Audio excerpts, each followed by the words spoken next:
if that's okay. Yeah, yeah. Okay, perfect. And thanks, Marianne, for inviting me. And the part what I heard from your presentation was really interesting, and particular also data governance in the education sector. And now I have to admit a little bit that basically our university also could do far better on data management, on digitalization, and data governance. So I think digitalization, digital transformation seems to be challenging for universities in general. So I'm like in our institute, in the Innovation Valley Institute, we help organizations, public and private sector, around digital transformation.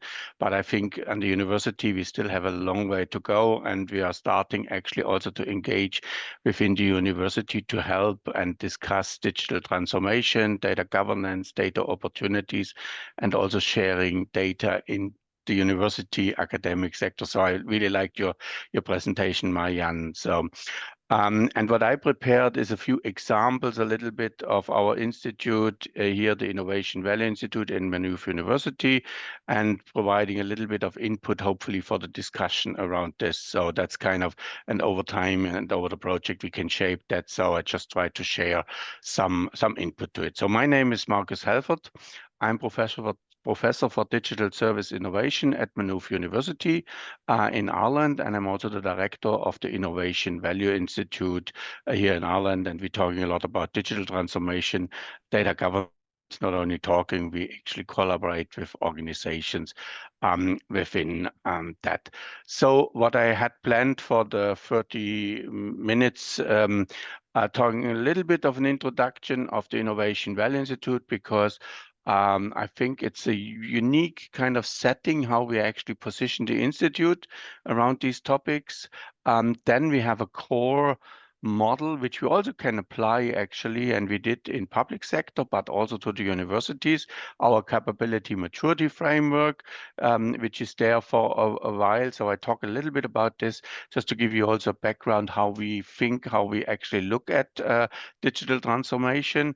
And then a little bit of some examples and where we really apply this kind of transformation. I call them transformation paths because it's not just a project, it's actually a longer journey. It's almost like a path for a long time to change the university in that way. And I think that's also important to me.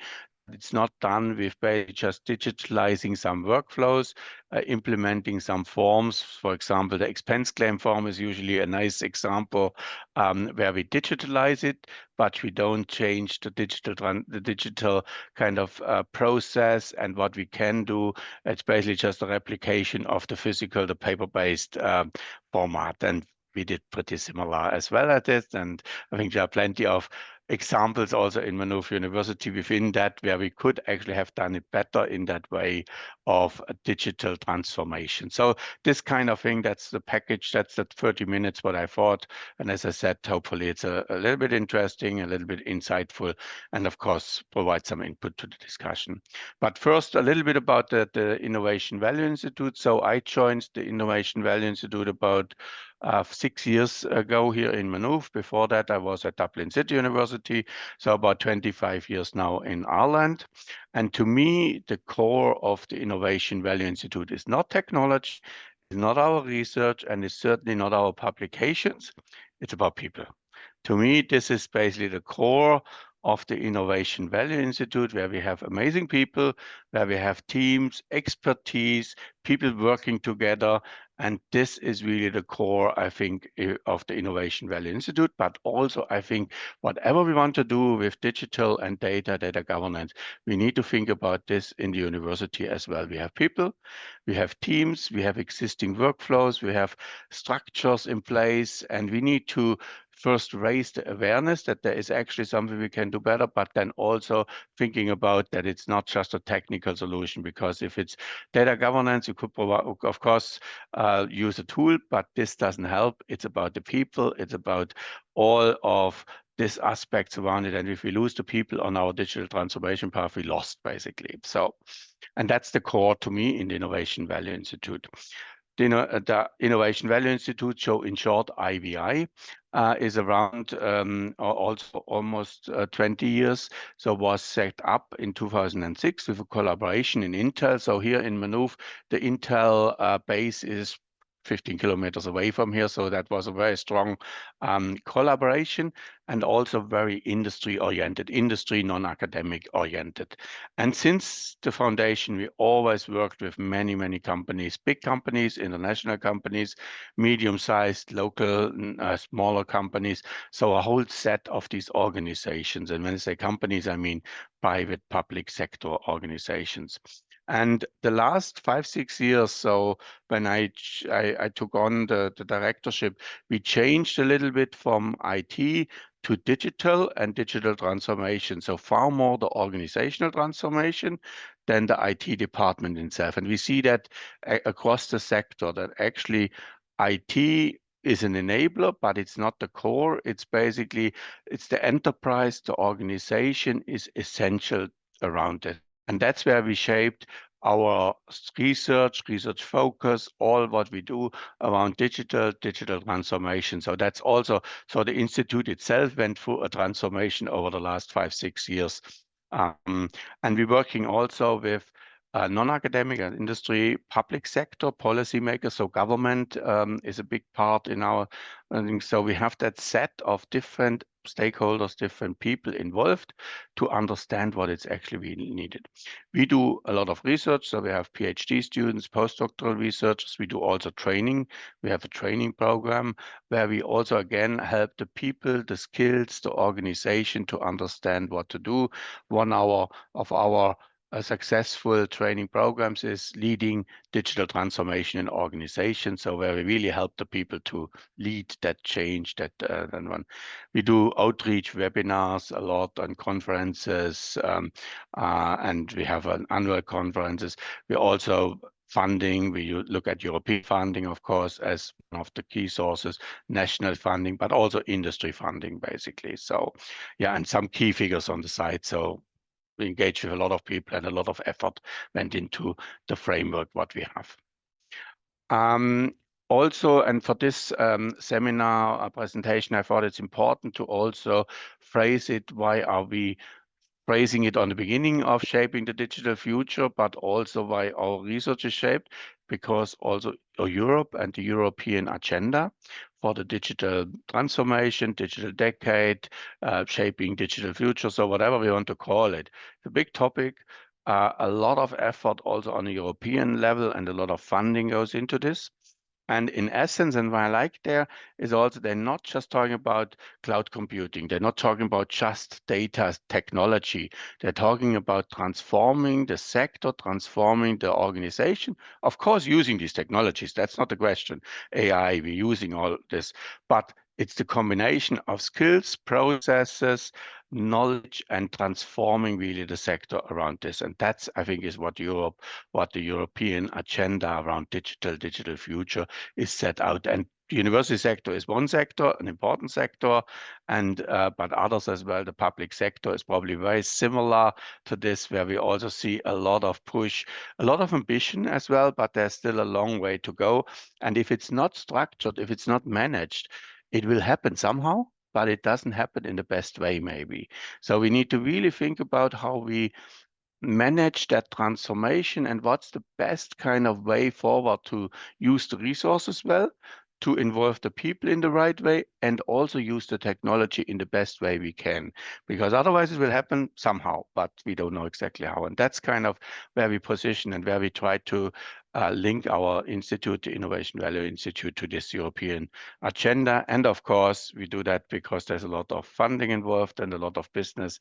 And so someone needs to pay the institute, someone will research. So it's also basically a huge funding part of this.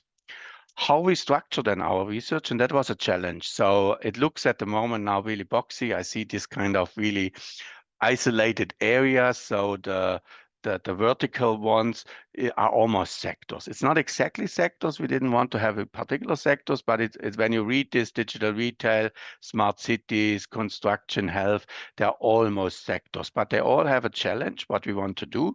So they all have a digital transformation challenge. So for example, with the health one, we want to provide better well-being. With the smart cities, better city services, and so on. So they all have a challenge, and they're all interdisciplinary challenges. So that's what you see on the horizontal line. So we always combine technology as an enabler, processes, capability, people, the skills part and the process part in the middle. And we have a business aspect, a strategy aspect, maybe also financing aspects within it. So these kind of layers of that interdisciplinarity from business, processes, people to technology as an enabler is very important for all our challenges. So that's where we combine the different parts and making a really, or trying to at least make interdisciplinary research around this. So when I'm saying trying, it's not so easy as it's putting on a diagram to put all these different aspects on it. But to me, it's really important to combine it, because technology alone or people alone or the business strategy part was just one aspect, but the combination of it and the alignment between them, so the coordination between them, that's where the essence is, where it's really important. You see also a little dotted line within that there. So that's also important, because that's the way how I could draw it with the boxes, but the boundaries between them, they are not so strict, so kind of just siloed, they are fluent. So for example, digital health reaches into the smart cities somehow. And it also construction has in a smart city. So it's really not isolated within that. So that's the way to draw it. We have these research clusters to organize it a little bit, but it's not exactly. So it's a bit blurry. So that's what I try to illustrate there. So, and now for the next slide, just a little bit of a one. It looks complex, but I try to make it like just the essence out of it. So looks more than it is. So basically, that's our approach, how we do this. It's based on the double diamond, so the design diamond, where we have two big cycles. One is a cycle of understanding, discover the problem, and on the other side, experimenting and finding a solution. And that's the core of this slide. So these two cycles of understanding, finding the root cause, the problem, and on the other side, trying to find a solution, they constantly go together, they constantly iterate. And sometimes it's a little bit forgotten. Sometimes, particularly in the more engineering domains, we just basically build something. However, we should understand the problem first. And in the university, it's the same thing. So these are kind of the discovery workshops, what we should have with the university, academics, the admin person, the whole universe, to even understand where is the problem on that expense claim. Why doesn't it work? Why is it so long, the time consuming? So to really think about the problem, and then, of course, experimenting, finding a better solution. What we also have, these blue ones, is basically on the one side a really good engagement model. So we need these companies, stakeholders, policymakers to engage working with us.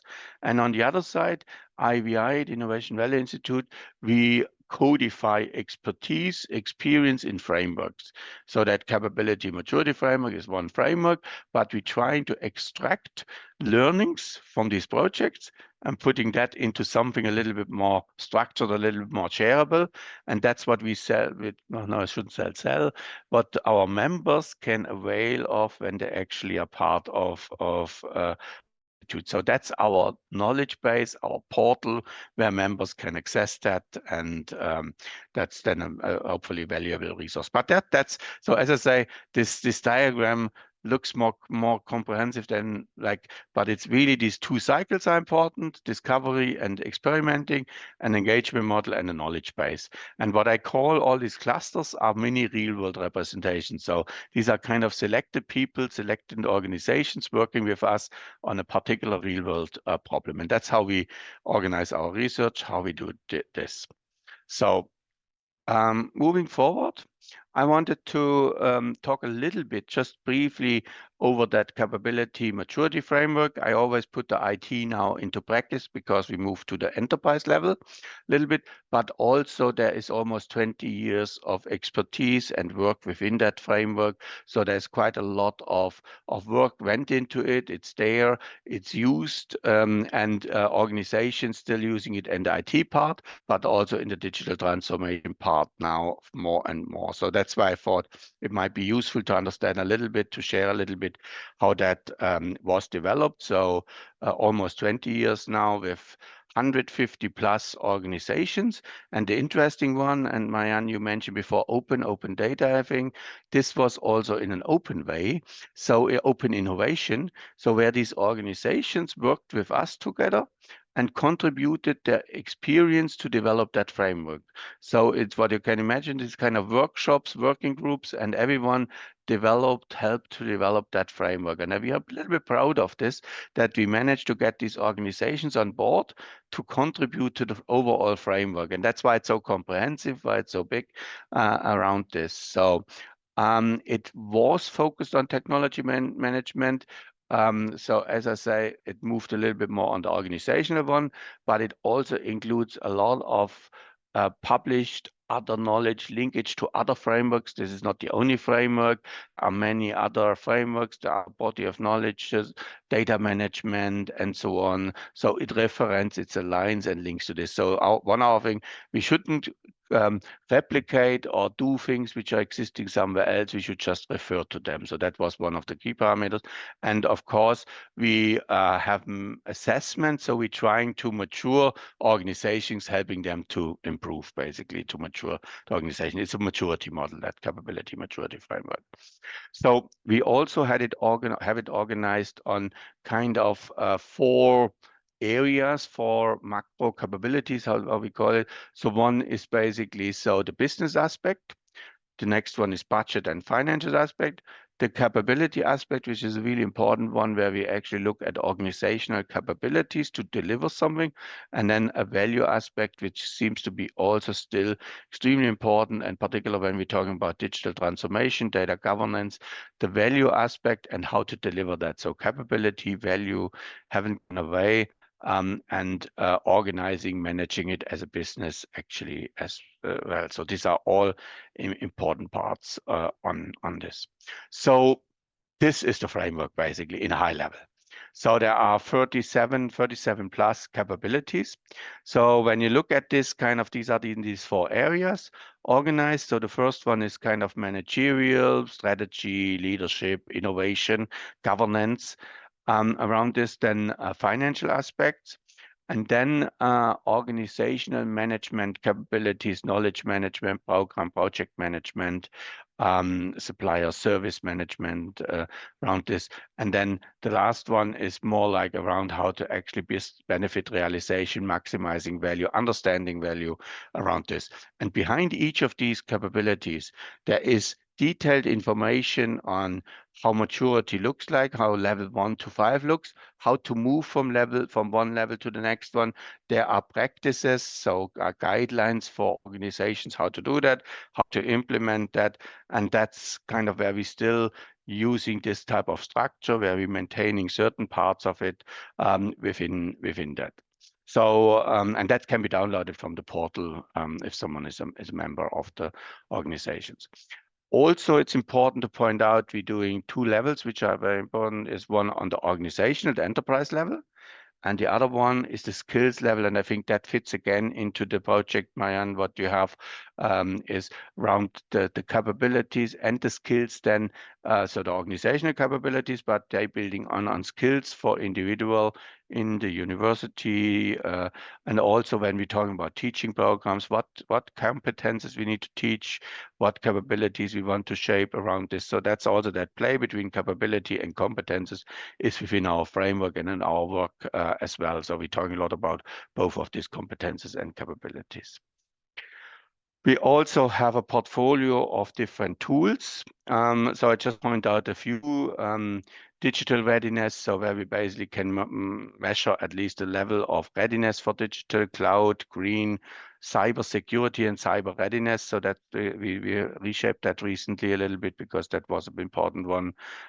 Something on DevOps and innovation and agility. So some are a little bit more requested by organizations, some are a little bit less, and of course we focus on the ones like digital readiness seem to be, cyber security, cyber readiness seems to be important, cloud a little bit. So yeah, so and these are assessments which we can do with organizations. We did, for example, recently one with a big department, with one of the biggest government department here in Ireland.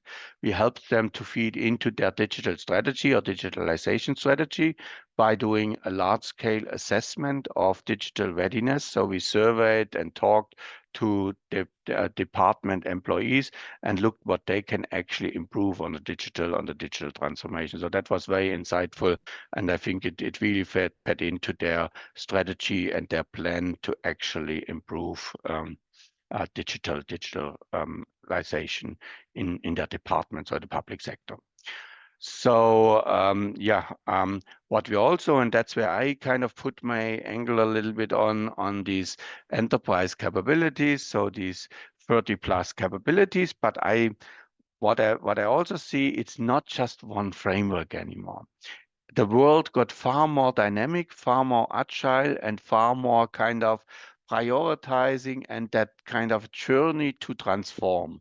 That's where I actually really think it, and I just illustrate this so as a kind of where I really think we need to roadmap more these kind of capabilities. What is important also in the university, we need to start somewhere. We can't do everything in one go. So this kind of road mapping and prioritizing the certain areas, I think is important around this. And that's where I push with our research, what is such a roadmap, how to prioritize, what are the key components in it, and how can we do that in an organization and in the education sector as well. So, but yeah, so that roadmap, and I call it digital transformation path, but it's basically a pathway to digital transformation. So that's what I'm really interested in at the moment for my research as well, how to shape this, how to do this. Okay, so I hope that's okay so far. So I would like to share a few, if I have still some time, I think I do. Yeah, sure. Yeah, so I would like to share some examples of projects what we have, which we're leading at the Institute. So some of the European, some are national, should have probably said European and national projects. So it's some are national projects. So, but some initiatives what we are doing at the moment where we got some funding and where we have activities in it. So the first one is, and I think that fits well to the data governance and the data approach in the universities and the education sector.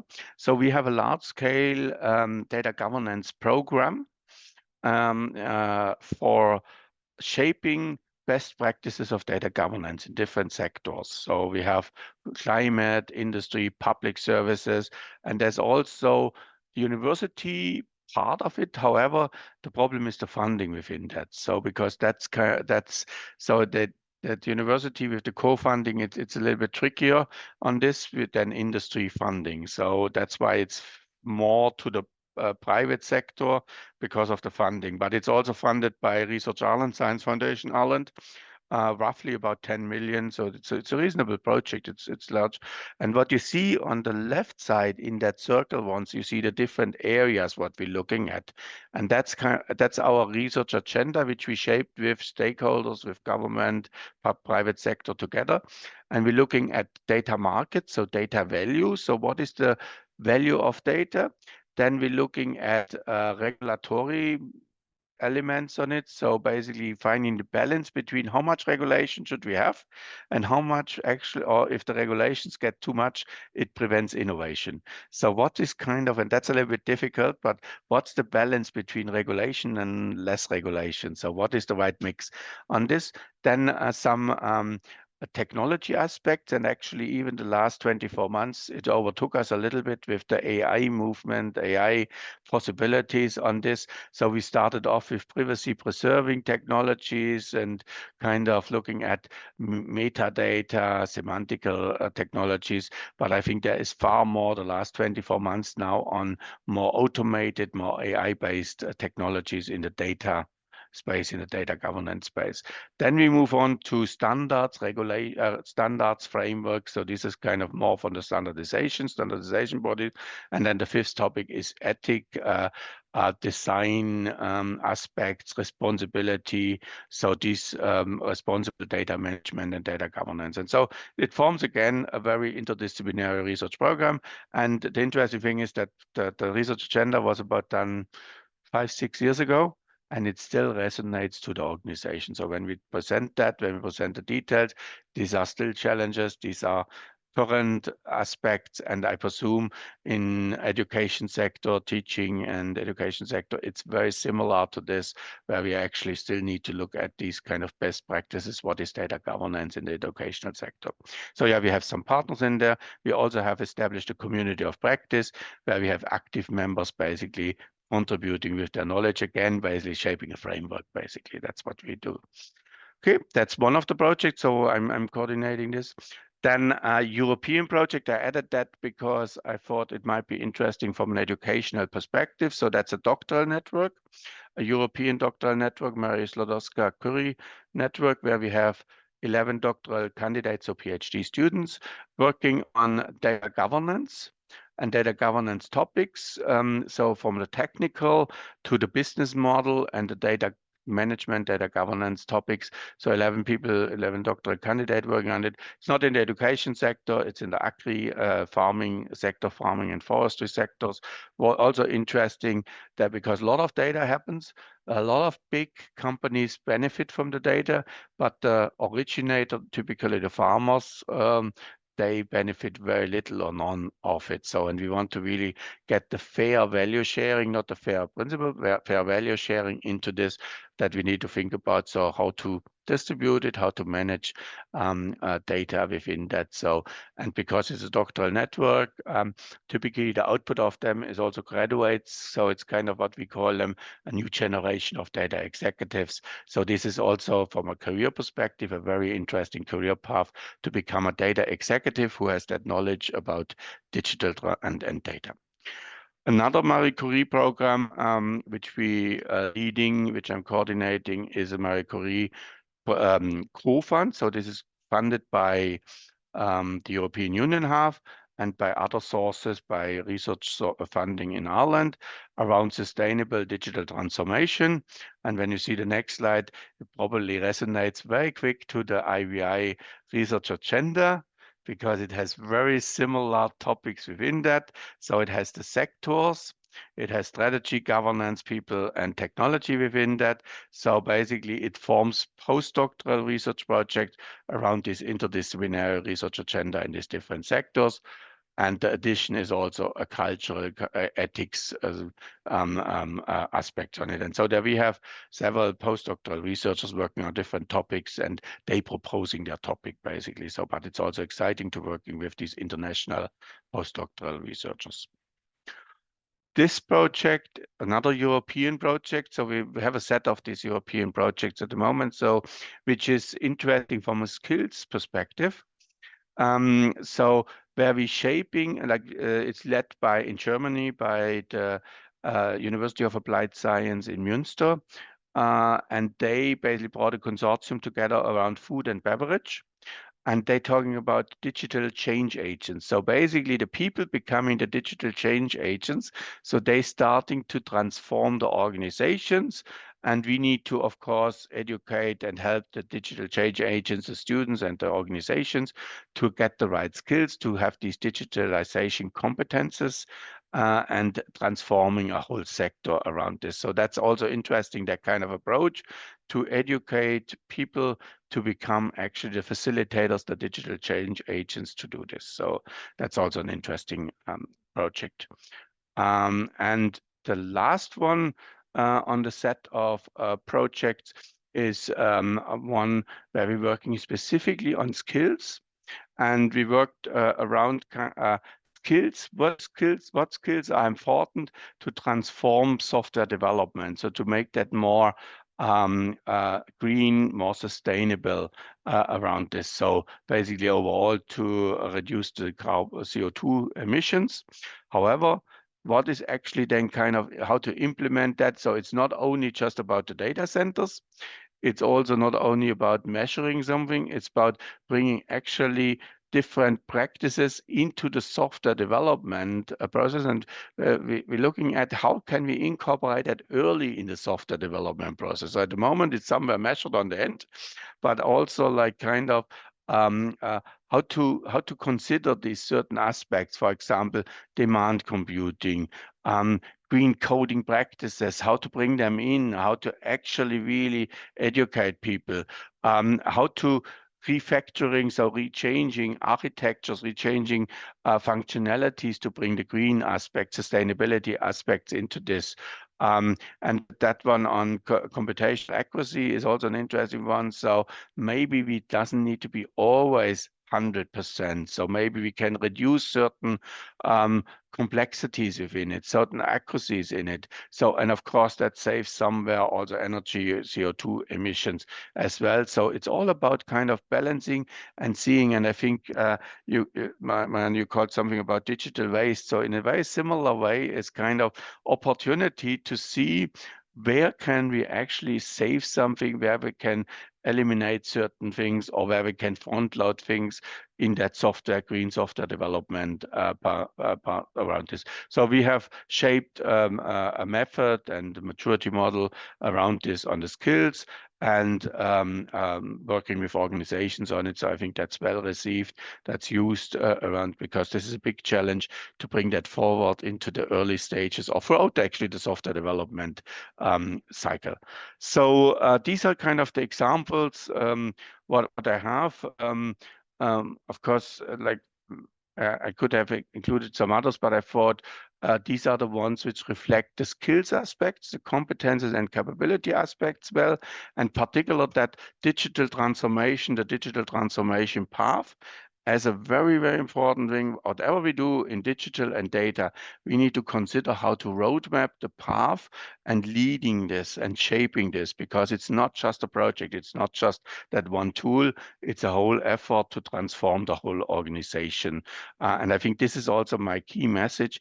It's really this kind of transformation takes leadership, but it also takes a vision for that whole path and managing that whole path. So it's not just one effort, it's not just 3 months, it's actually a whole engagement around it. And I think that fits well into the project around this. And that's then also on the end, it's technology, people, processes, the change. And I would say still the people, the understanding, the skills, competences are the key